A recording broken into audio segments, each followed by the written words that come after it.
장거리 탄도미사일을 쏜 지 사흘 만입니다. 북한의 미사일 발사 직후 강력한 대북 응징 능력을 과시하라고 지시했습니다. 당분간 강경 제재가 더욱 심화되며 영내 긴장감은 더 커질 수밖에 없습니다. 예, 어제 이 시간에 저희가 속보로 전해드렸던 북한의 미사일 발사. 어제 예상대로 일본은 발칵 뒤집혔습니다. 그도 그럴 것이 북한 미사일이 일본 머리 위를 지나서 떨어진 건 이건 처음 있는 일이죠. 미국의 트럼프 대통령 조금 전에 전해드린 대로 모든 옵션이 열려있다 이런 말을 했고요. 심지어 미국 내에서는 북한 공격해야 되는 거 아니냐 이 공격론이 다시 거세게 일고 있습니다.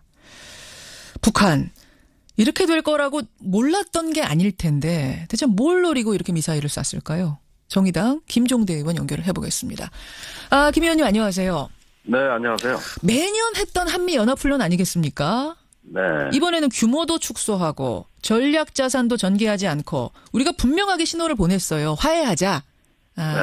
우리 대화하자. 이런 손짓을 보냈는데 북한이 왜 또 도발을 한 겁니까? 저도 정말 어안이 벙벙하다고밖에 말씀드릴 수가 없는데요. 예, 미국이 한동안 이렇게 북한에 유화적인 메시지를 보내면서 예. 저자세로 나온 거는 트럼프 정부 들어서 처음 있는 일이거든요. 처음이었어요, 이게? 트럼프 정부. 그렇습니다. 아니, 여러 가지 유화적인 말이야 했지만 이렇게 행동으로. 맞아요. 이번에 연합훈련에 7,500명의 병력이 줄어들었고. 예. 그다음에 무엇보다도 제가 여러 번 이게 관전 포인트라고 얘기한 대목이 있는데 괌에서 전략 자산이 오냐 안 오냐. 그렇죠. 예, 북한에 협박을 했으니 이런데 굴복을 하느냐 안 하느냐인데 마치 선심 쓰듯 양보하듯 예. 괌에서 전략 자산 안 보내겠다. 안 왔습니다. 전략 폭격기가 안 오는 걸로 돼 있단 말이죠. 예. 그렇다면은 이건 분명히 좋은 신호를 발신한 겁니다. 이제 북한에 어느 정도 성의를 보이면서 트럼프 대통령 정부가 북한에 존중한다 그랬거든요. 그렇죠. 그렇다면은 이렇게 미국이 대화의 문을 열어놓고 행동으로 보인 적이 없는데 예. 여기에 대해서 북한의 응답은 뭐냐면은 못 믿겠다. 못 믿겠다?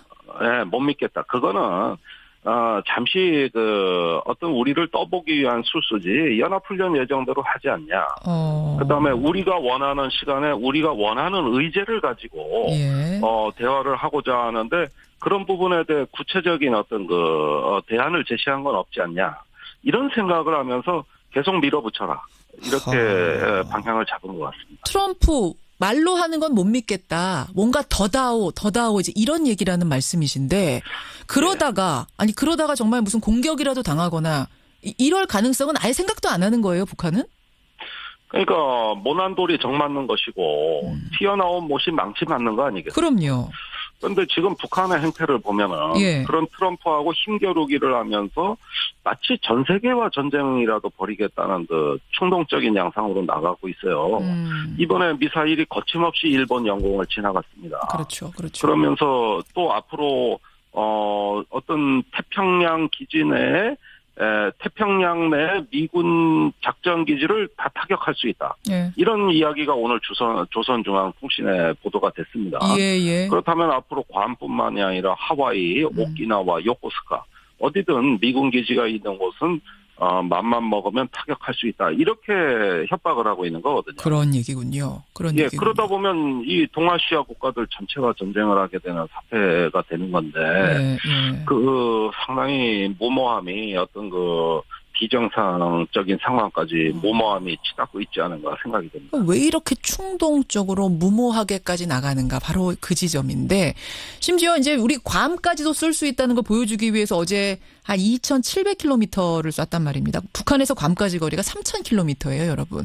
그러니까 2,700km를 쏘면서 봐라, 우리 괌 포격한다는 거 이거 헛소리 아니다. 진짜 쏠 수 있다는 거 보였는데 그걸 다른 방향으로 쏠 수도 있었을 텐데 굳이 일본 머리 위로 쏜 거, 일본 심기까지 건드린 거, 그건 왜 그런 걸까요?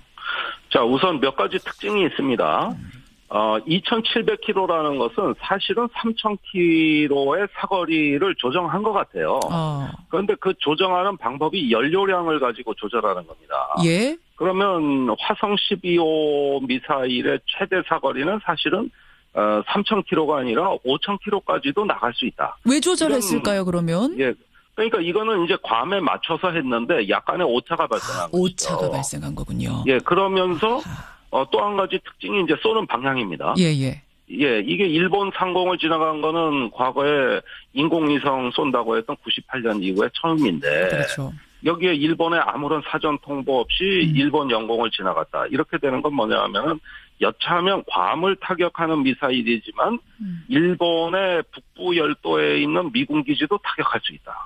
동시에. 또 일본 전역도 사정권에 있다 하는 양수 격장의 의미로 예. 이번에 화성 12호를 발사한 것이라고 보는 것이죠. 그러니까 이제 일본도 화나고 트럼프도 화나고 어제 우리 문재인 대통령도 상당히 경로하면서 바로 그 김정은을 타격할 수 있는 김정은 타격을 상징하는 듯한 훈련을 지시하고 뭐 이렇게 된 거 아니겠습니까? 네네. 미국 반응이 나왔습니다. 모든 옵션 열려 있다. 이건 트럼프 대통령 말인데 예전처럼 트위터로 한 게 아니고요. 백악관 공식 성명으로 냈습니다. 모든 옵션 열려 있다. 네. 미국 언론들 반응도 나왔습니다. 북한이 했던 미사일 발사 중에 가장 위협적인 것이었다. 이렇게 평가를 했고 선제 공격해야 되는 거 아니냐라는 미국 여론까지 상당히 높아지고 있는 이 상황. 예. 김종대 의원 보시기에는 미국이 이제 어떻게 나올 것 같으세요? 아무래도 이제 미국의 그 상당히 공격적 현실주의자들, 그 보수 세력 중에 일부가 예. 북한에 대한 예방 공격을 주장하고 나설 것이라고 봅니다. 선제 공격?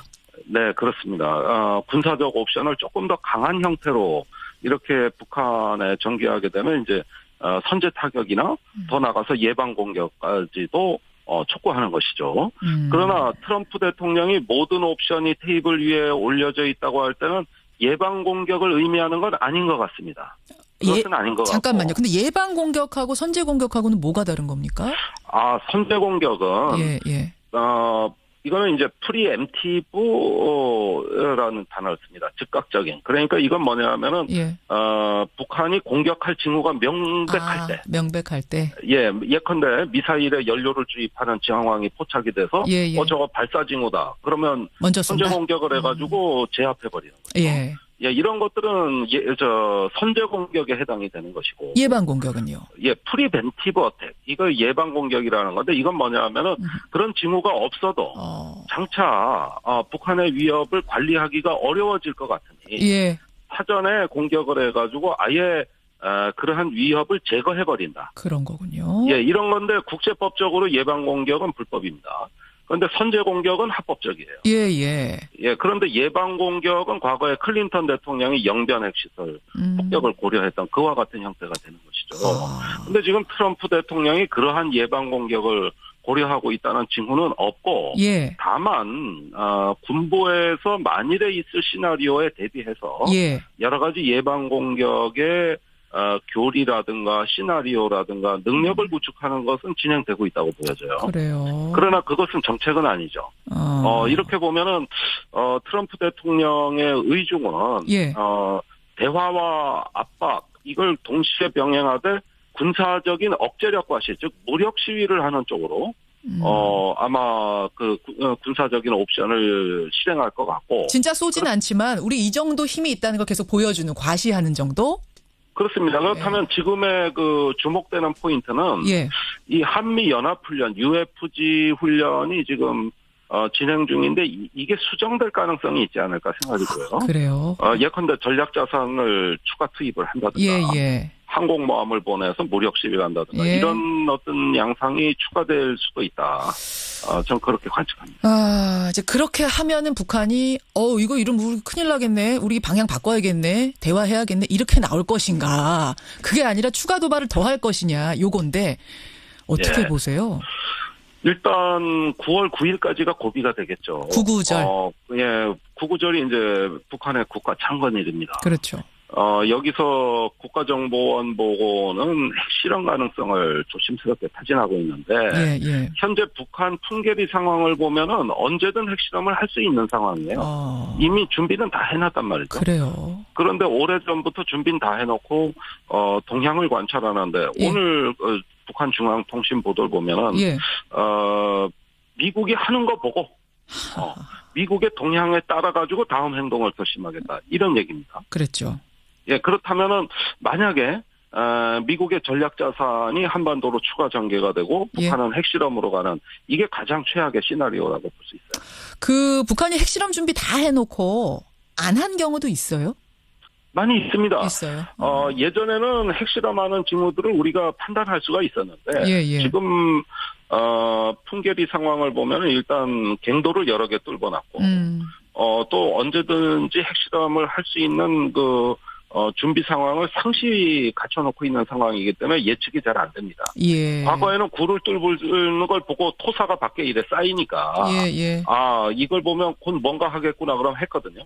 근데 지금은 아예 알겠습니다. 거기가 뭐 핵실험 전용 지역처럼 돼버려가지고 아니 상시 준비가 돼 있죠. 김정은 위원장이 워낙 충동적인 사람, 무모한 사람이라고 아까 말씀하셨잖아요. 그래서 진짜로 핵실험까지 만약 구구절에 가면 그러면 트럼프 대통령도 그때는 정말 가만히 있지 않는 상황이 되고 이렇게 되면 진짜 있어서는 안 되는 상황까지 벌어지는 거 아닌가. 이거 어떻게 보세요? 아니 그런데 예.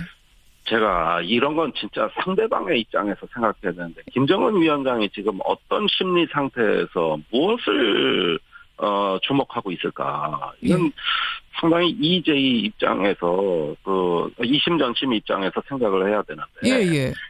저는 한마디로 트럼프를 갖고 논다고 생각해요. 지금 트럼프를 이렇게 한번 쳐보고 저렇게 한번 쳐보고 하하. 왼쪽도 한번 때려보고 오른쪽도 한번 때려보고 갖고 놀아요. 그러면서 이렇게 조여붙였다가 풀어줬다. 예. 이렇게 하면서 전략적으로는 내가 한 수 위다. 이런 어떤 게임을 즐기고 있다는 양상이 느껴집니다. 예. 그러니까 이거는 아마도 김정은 위원장의 아버지나 할아버지가 살아 있었다면은 기절초풍할 얘기예요. 저렇게 충동적으로 이 선대들은 안 했거든요. 그렇게 안 했다. 그 정도는 아니었는데. 그러다 보면은 이후에 트럼프 대통령에 대해서 김정은 위원장이 이제 심리전을 전개하고 있다고 저는 생각합니다. 알겠습니다. 이뺨 저뺨 막 때려보고 있는데 그러다가 진짜 상대방이 화나게 되면 어떻게 될지 그걸 직시해야 되는데 북한이 지금 그 지점이 위험스러운 거죠.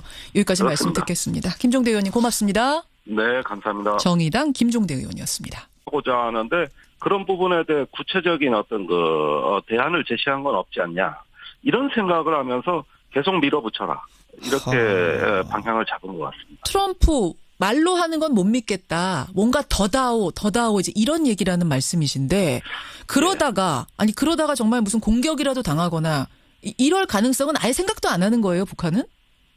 그러니까 모난 돌이 정 맞는 것이고 튀어나온 못이 망치 맞는 거 아니겠어요? 그럼요. 그런데 지금 북한의 행태를 보면은 그런 트럼프하고 힘겨루기를 하면서 마치 전 세계와 전쟁이라도 벌이겠다는 충동적인 양상으로 나가고 있어요.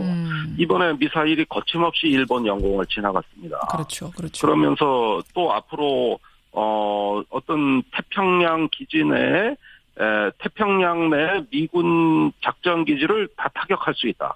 이런 이야기가 오늘 조선중앙통신에 보도가 됐습니다. 그렇다면 앞으로 괌뿐만이 아니라 하와이, 오키나와, 요코스카 어디든 미군 기지가 있는 곳은 맘만 먹으면 타격할 수 있다. 이렇게 협박을 하고 있는 거거든요. 그런 얘기군요. 그러다 보면 이 동아시아 국가들 전체가 전쟁을 하게 되는 사태가 되는 건데, 상당히 무모함이 어떤 비정상적인 상황까지 무모함이 치닫고 있지 않은가 생각이 됩니다. 왜 이렇게 충동적으로 무모하게까지 나가는가 바로 그 지점인데 심지어 이제 우리 괌까지도 쏠 수 있다는 걸 보여주기 위해서 어제 한 2,700km를 쐈단 말입니다. 북한에서 괌까지 거리가 3,000km예요, 여러분. 그러니까 2,700km를 쏘면서 봐라. 장거리 탄도미사일을 쏜 지 사흘 만입니다. 북한의 미사일 발사 직후 강력한 대북 응징 능력을 과시하라고 지시했습니다. 당분간 강경 제재가 더욱 심화되며 영내 긴장감은 더 커질 수밖에 없습니다. 어제 이 시간에 저희가 속보로 전해드렸던 북한의 미사일 발사. 어제 예상대로 일본은 발칵 뒤집혔습니다. 그도 그럴 것이 북한 미사일이 일본 머리 위를 지나서 떨어진 건 이건 처음 있는 일이죠. 미국의 트럼프 대통령 조금 전에 전해드린 대로 모든 옵션이 열려있다 이런 말을 했고요. 심지어 미국 내에서는 북한 공격해야 되는 거 아니냐 이 공격론이 다시 거세게 일고 있습니다. 북한 이렇게 될 거라고 몰랐던 게 아닐 텐데 대체 뭘 노리고 이렇게 미사일을 쐈을까요? 정의당 김종대 의원 연결을 해보겠습니다. 김 의원님 안녕하세요. 네, 안녕하세요. 매년 했던 한미연합훈련 아니겠습니까? 네. 이번에는 규모도 축소하고 전략자산도 전개하지 않고 우리가 분명하게 신호를 보냈어요. 화해하자. 네. 우리 대화하자 이런 손짓을 보냈는데 북한이 왜 또 도발을 한 겁니까? 저도 정말 어안이 벙벙하다고밖에 말씀드릴 수가 없는데요. 예. 미국이 한동안 이렇게 북한에 유화적인 메시지를 보내면서 예. 저 자세로 나온 거는 트럼프 정부 들어서 처음 있는 일이거든요. 처음이었어요, 이게? 트럼프 정부. 그렇습니다. 아니, 여러 가지 유화적인 말이야 했지만 이렇게 행동으로. 맞아요. 이번에 연합훈련에 7,500명의 병력이 줄어들었고. 예. 그다음에 무엇보다도 제가 여러 번 이게 관전 포인트라고 얘기한 대목이 있는데 괌에서 전략 자산이 오냐 안 오냐. 그렇죠. 예, 북한에 협박을 했으니 이런데 굴복을 하느냐 안 하느냐인데 마치 선심 쓰듯 양보하듯 예. 괌에서 전략 자산 안 보내겠다. 안 왔습니다. 전략 폭격기가 안 오는 걸로 돼 있단 말이죠. 예. 그렇다면은 이건 분명히 좋은 신호를 발신한 겁니다. 이제 북한에 어느 정도 성의를 보이면서 트럼프 대통령 정부가 북한에 존중한다 그랬거든요. 그렇죠. 그렇다면은 이렇게 미국이 대화의 문을 열어놓고 행동으로 보인 적이 없는데 예. 여기에 대해서 북한의 응답은 뭐냐면은 못 믿겠다. 못 믿겠다? 못 믿겠다. 그거는 잠시 어떤 우리를 떠보기 위한 수수지 연합훈련 예정대로 하지 않냐. 그다음에 우리가 원하는 시간에 우리가 원하는 의제를 가지고 예. 대화를